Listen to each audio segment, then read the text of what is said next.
Hello and welcome to Raju Notes channel, your pit stop for weekly current affairs updates.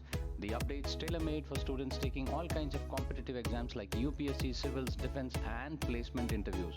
Please subscribe to the channel and stay updated every Sunday.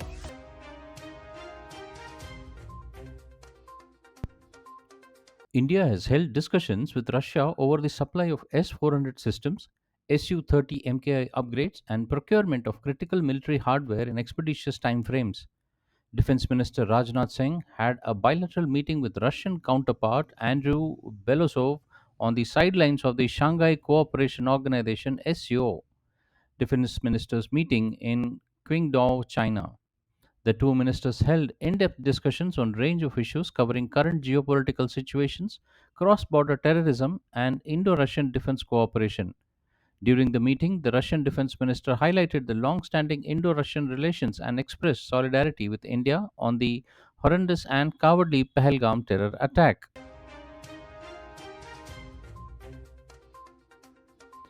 India has stressed to have for a permanent solution to border demarcation with China by regenerating the establishment mechanism and calling for bridging the trust deficit created between the two nations after the 2020 border standoff. New Delhi also underlined the need to maintain peace and tranquility amongst the Indo China border and to solve issues through a structured roadmap of permanent engagement and de escalations. Defense Minister Rajnath Singh held a bilateral meeting with his Chinese counterpart, Admiral Dong Jung, on the sidelines of the Shanghai Cooperation Organization SCO. Defense Ministers meeting in China, Mr. Singh acknowledged the work being undertaken by both sides to bring a semblance of normalcy in the bilateral relations. He also emphasized the need to create good neighborly conditions to achieve the best mutual benefits as well as to cooperate for stability in Asia and the world. They discussed to continue consultations at various levels to achieve progress on the issues related to disengagement, de escalation, border management, and eventual delimitation. During the meeting, Rajnath Singh briefed his counterpart on recent Pahalgam terror attack and India's Operation Sindoor, aimed at dismantling the terrorist network in Pakistan.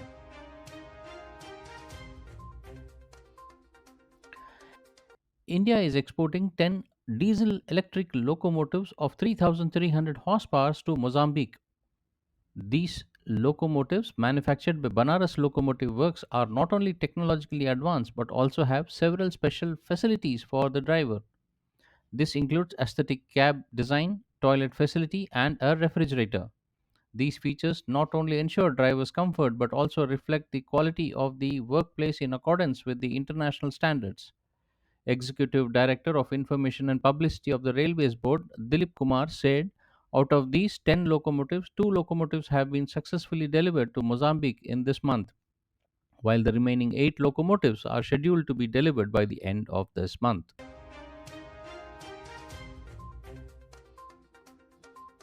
Union Home Minister Amit Shah expressed his joy over India being designated as the host country for the 2029 World Police and Fire Games. In a social media post, Mr. Shah said that it is a moment of great pride for every citizen. He remarked that India winning the prestigious bid to host the event is a global recognition of its own sprawling sports infrastructure. The Home Minister added that the Ahmedabad being selected as the venue for the event, which brings together police, fire, and disaster services to compete in more than 50 sports, is a testament to the city's rising stature as a sporting destination.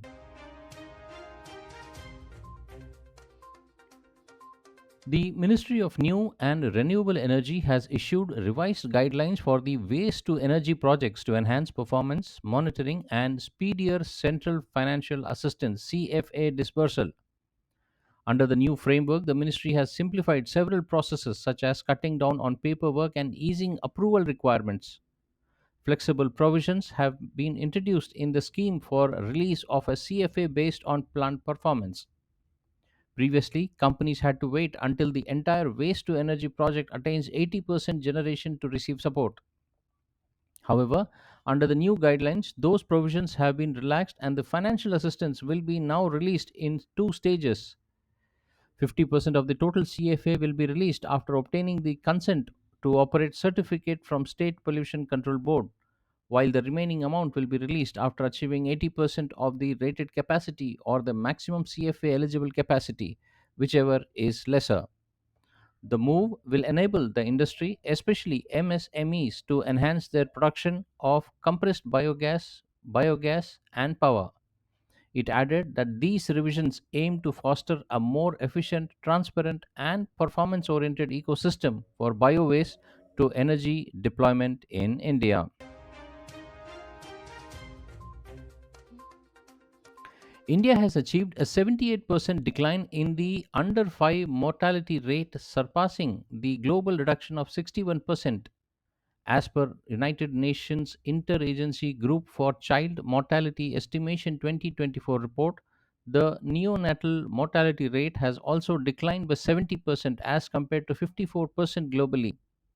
Union Health Ministry said, with continued focus on improving vaccine coverage, India has taken a proactive and inclusive approach to reach underserved populations. The ministry said vaccinations remain one of the most powerful and cost effective public health interventions. India's unwavering commitment to immunization is evident through its universal immunization program, which provides free vaccination serves annually to 2.9 crore pregnant women and 2.6 crore infants. As a result of the continued and intensified implementation of the vaccination drives, India's percentage of zero dose children to total population has also declined from 0.11% in 2023 to 0.06% in 2024.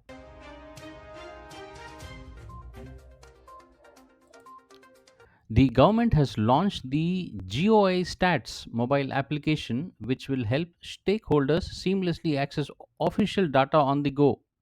The initiative by the National Sample Survey Office (NSO) under the Ministry of Statistics and Program Implementation (MOSPI) marks a significant milestone in India's commitment to making official statistics accessible and user-centric for all citizens. The GOI Stats mobile application reflects NSO's vision of creating an all-encompassing data ecosystem. It features an interactive key trends dashboard showcasing important socio-economic indicators with dynamic visualizations of critical metrics, including GDP, inflation, and employment data.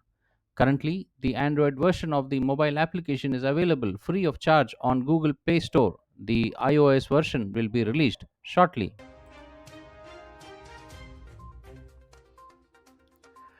Hal Divas is being observed on 30th of June to pay tribute to the sacrifices made by the Santhal people in their fight for freedom and justice against the British East India Company. This rebellion, also known as Santhal Hal, which began on June 30, 1855, was a significant uprising against the oppressive policies of the British colonial rule and the exploitations by moneylenders. The Santhals, led by Sidhu and Kanhu Murmu, along with their sisters Fulo and Jano, mobilized a large number of tribal youth to fight for their rights and against the justice they faced. This rebellion was a pivotal event in the India's freedom struggle and is remembered for its grassroots leadership and impact on tribal rights. While the rebellion was ultimately suppressed, it led to enhancement of the Santhal Parganas Tennessee Act of 1876 and Chota Nagpur Tennessee Act of 1908, which aimed to safeguard tribal land rights and cultural autonomy. The Santhal Hal is considered as a crucial precursor to the broader anti colonial movement in India, inspiring later tribal revolts and contributing to the narrative of self determination among indigenous population.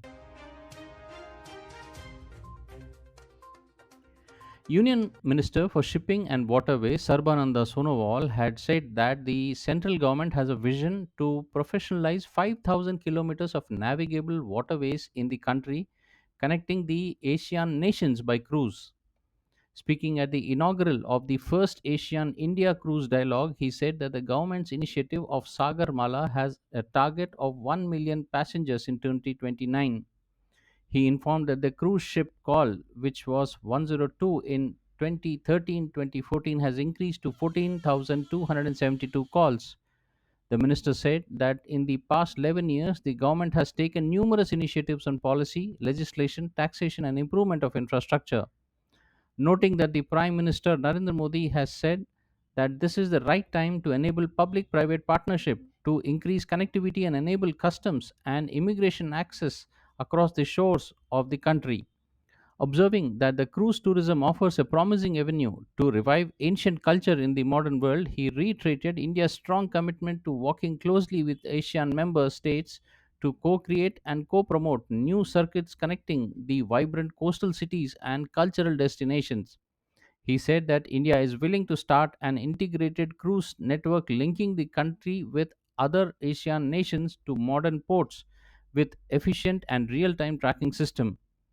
Reflecting on the ancient waterways, the minister said that Tamil Nadu is the most industrialized state with the second largest economy among the states with high literacy and health, education, and governance standards among the maritime states. State run Mazagong Dock Shipbuilders Limited MDL has decided to acquire a controlling stake in Sri Lanka's Colombo Dockyard PLC under a $52.96 million deal. MDL's decision marks its first international venture and is seen as a major milestone in the company's transformation from purely domestic shipbuilder into a regional maritime player with global aspirations. The move comes amid concerns in New Delhi over China's persistent attempt to expand its strategic influence in the island nation. Colombo Dockyard PLC, listed on the Colombo Stock Exchange, is a flagship of Sri Lanka's maritime industry and serves a wide spectrum of commercial and governmental clients across Asia, the Middle East, and Africa. It is Sri Lanka's largest shipyard.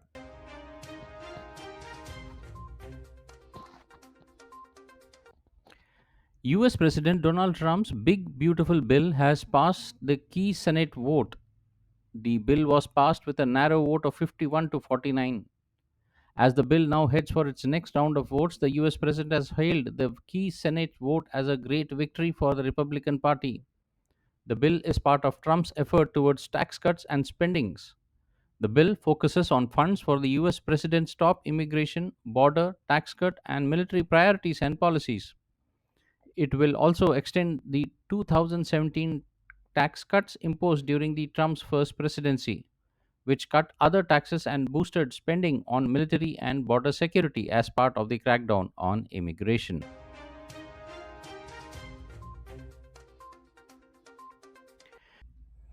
US President Donald Trump has signed an executive order terminating Syria's sanctions. The White House stated that Trump signed the historic executive order terminating the Syria sanction program to support the path to stability and peace. The orders remove sanctions on Syria while maintaining sanctions on former President Bashar al Assad. The White House further said the orders permit the relaxation of export controls on certain goods and waivers restriction on certain foreign assistance to Syria. Under the orders, US Secretary of State Marco Rubio is directed to explore avenues for sanctions relief at the United Nations to support stability in Syria. The executive order follows President Trump's announcement in May during his visit to the Middle East that US would lift all sanctions on Syria.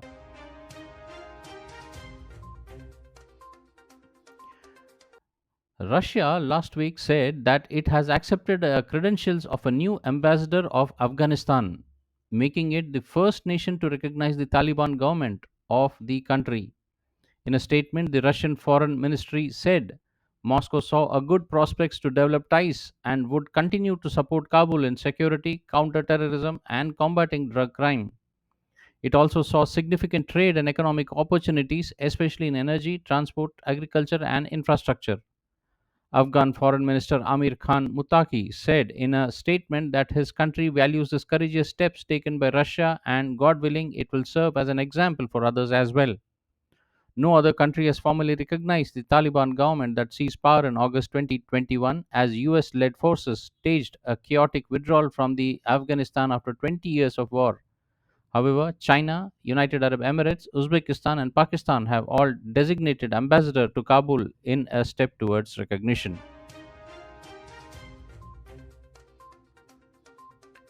Prime Minister Narendra Modi held bilateral discussion with the President of Ghana, John Mahama, at Jubilee House in Accra last week.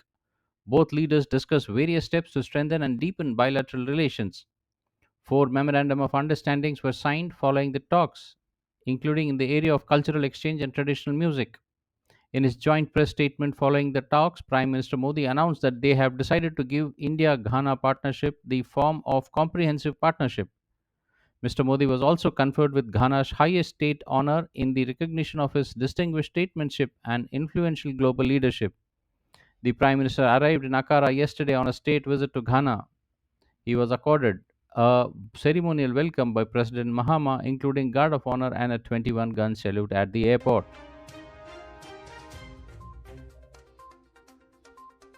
The Union Cabinet approved around 1 lakh crore rupees employment linked incentive scheme to boost employment generation in the country. The scheme is aimed at incentivizing the creation of over 3.5 crore jobs in the country over a period of 2 years. Out of these, 1.92 crore beneficiaries will be first timers entering the workforce. The benefits of the scheme will be applicable to jobs created between 1st of August 2025 and 31st of July 2027.